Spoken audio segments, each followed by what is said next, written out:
You wouldn't believe the things you think of when you only really have your thoughts. And you only have one muscle that works in your body, and that's your brain. Fighting every moment just to take a breath.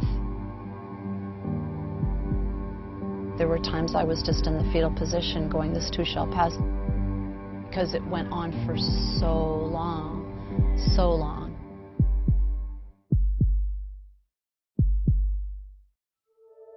I loved living. I just had this very early on gratitude for life. I was asked when I was really young what I wanted to be when I grew up, and I said I wanted to win a gold medal. And you also wanted to be on Dancing with the Stars. I did. I was 10 when I told my mom, I'm going to be on that show one day, and she was like, okay. You do anything you set your mind to. I don't think I ever perceived the circumstances that would lead up to that.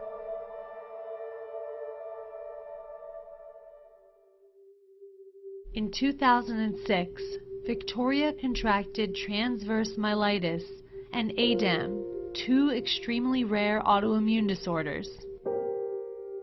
I woke up with severe pain on my right side, and it didn't go away.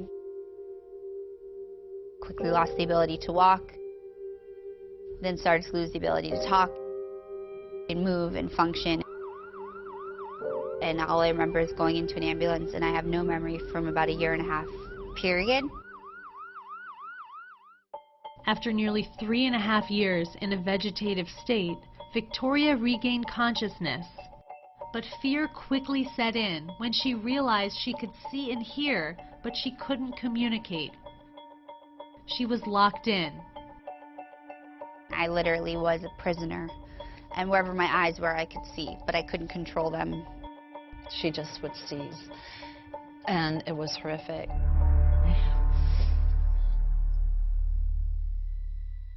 They're like being electrocuted 20 hours a day for 10 months.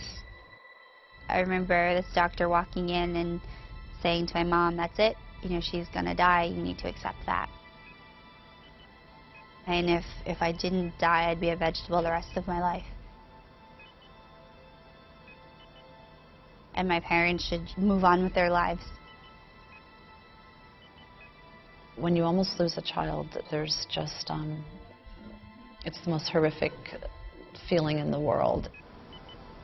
I was like, God, if you give me a second chance, I promise you, I will use my voice to change the world.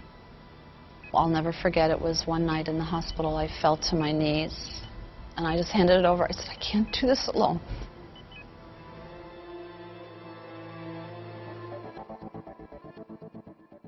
Desperate to get the seizures to stop, in November of 2009, doctors gave Victoria a sedative to relax. And it was the turning point the Arlens had prayed for. When we finally got the seizures to stop, it was like a miracle. And I just lock eyes on her, and I'm like, I'm right here. I'm still in here. Don't give up on me. She just turned and she smiled. And we just latched. I knew she was in there. And she's like, if you can hear me, you know, blink. Blink once, blink twice, just blink. And I was like, this is my moment. Like, here I am, I'm blinking. It was the most incredible day of my life. From there, I slowly started coming out of it. You really find your faith when you're in that fire. Now a 15-year-old, Victoria sprung into round-the-clock training, learning how to eat, speak, and move. More than a year later, she regained control of her upper body, but was still paralyzed from the waist down. You make it look easy. Like, you have defied the odds in every single way. Thank you. When I first came out of it with just severe post-traumatic stress, so as a way of coping by getting busy, by working really hard at my studies, working really hard at physical therapy, occupational therapy, speech therapy, gaining independence, I could kind of cope. It was kind of my way of dealing with that pain. Every day was a new accomplishment, and we were so proud. And every day that I got to wake up, I was grateful, and I found gratitude amongst all the grief. Victoria worked her way up to using a wheelchair, and as a triplet, she was determined to graduate high school in just 3 years with her brothers, despite re-entering school with just a 5th grade education. What was that like when you finally get to school? It was awful. I was bullied from day one.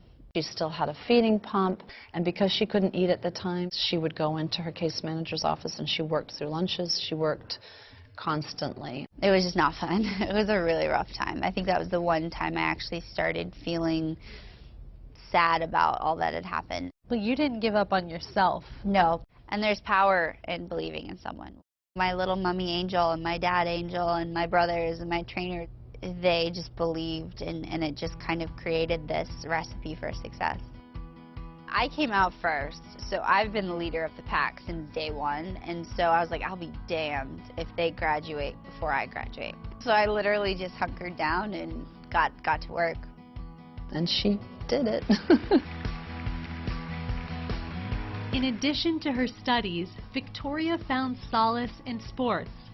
So she joined a program called Northeast Passage, which provides innovative solutions for people with disabilities to participate in a wide variety of recreational activities. I watched the world go on the sidelines for so long that when I got the call to get in the game, I just got in the game and went for it. And it was actually my hockey coach that convinced me to get into competitive swimming. Were you scared when you first got in the water? I was terrified because I didn't think I could swim without my legs. And then just eventually realized that it was freedom from my chair. It was just Victoria. I was just a swimmer. And in typical Victoria fashion, she was all in when it came to swimming and decided to go after her dream of winning Olympic gold, even though most people said it was impossible. I just was told no, no, no, no, no by everyone except my mom. And I said, don't you ever let anybody tell you you can't do something that you can do. I said, if you want to do this, we'll go for it. With just 6 months to train for the 2012 London Paralympics, Victoria got to work. I found this incredible coach, and he was the first person that really just looked at me as an athlete and not someone with a disability, someone who's been through this horrific ordeal. Within a month, I broke a world record. In fact, Victoria blew the competition out of the water. Roper's in third. Ireland's going to take gold. Let's watch the clock. It is a new world record. 1:30. And went on to win 1 gold and 3 silvers at the London Paralympic Games. They put the medal on my neck, and I looked up, and my parents had walked down, and it was the first time I saw them cry happy tears. I couldn't be any more proud as a parent to think that I have a child that is giving hope. And I feel like that moment, as we stood there and the anthem started to play, that we knew we were going to be okay. Riding the wave of her golden performance in London, Victoria returned home and found a new passion as a public speaker. I have a thing called Rock Your Disability. She began sharing her story to inspire others to pursue their dreams. I think I realized that people don't get a second chance. People don't come back. People don't get this chance, and this is truly a gift from God, and God gave me my life back for a reason. He gave me my voice back for a reason. I'm not going to waste it. This is me, and I'm awesome. I pimped out my wheelchair. I made it pretty... You rocked it. I rocked it in my own little way. I rocked my disability in my own little way. It's a tremendous blessing to be a role model. I'm just honoring the promise I made to God to be able to use that spotlight for good and to encourage others to do good. Despite her incredible accomplishments, Victoria still had one personal goal she was determined to achieve. When we had talked to this neurologist, I had asked if Victoria would ever walk again, and he had said, well, it's been 8 years. You know, I wouldn't mortgage the house. We always say, accept the diagnosis, not the prognosis. Determined to defy the odds, Victoria and her mom headed to California to start therapy at Project Walk, a world-renowned activity-based recovery center for patients with spinal cord injuries. We realized that this was the answer. This was what was going to give me the best shot, but we couldn't live, across the country away from my family. I met with the CEO and I was like, we need one on the East Coast, and he said, you can't just open one of these up. You have to have a calling on your heart. So I called my husband up and I said, we're going to have to mortgage the house. After months of planning and hard work, Project Walk Boston opened in January of 2015. So, Victoria, this is Damien. Hi, Damien's been Victoria. looking forward to meeting you. Nice to meet you. Jacqueline leads the organization with the help of head trainer John Minahan. My first client at Project Walk was Victoria Arlen. And during her initial evaluation, Victoria told me that she wanted to be the first person in a wheelchair to be on Dancing with the Stars. I asked her, why do it in a chair? Why not do it moving your legs again? The only way you set yourself up for success is when you take that challenging step. For nearly 2 years, Victoria trained tirelessly, averaging 6 hours a day, 7 days a week, in hopes of reactivating her central nervous system. Finally, on November 11, 2015, she experienced a small flicker in her right leg. When you see that spark, you gotta fan the flame. With the help of her trainers and resources at Project Walk, Victoria trained her muscles to move, despite still being paralyzed from the waist down. And miraculously, against all odds, by March of 2016, Victoria was able to walk with the use of leg braces and crutches. What was the moment like when you finally took your first step? It was terrifying. And I remember just being so afraid of falling. And it was really scary. I held on for dear life. At the end of the day, she's more than just one miracle. She's like 6 miracles. 6 months later, she said farewell to her wheelchair for good. My motto is face it, embrace it, defy it, and conquer it. And you have done that. Thank you. Victoria's work ethic and talent caught the attention of ESPN executives who gave her a shot as an intern. I had been job shadowing and I realized that this was something I wanted to do, and the energy was just unreal. Proving herself in spades, ESPN gave her the chance of a lifetime as an on-air correspondent. Staying behind every great athlete is a great mom, and I am here.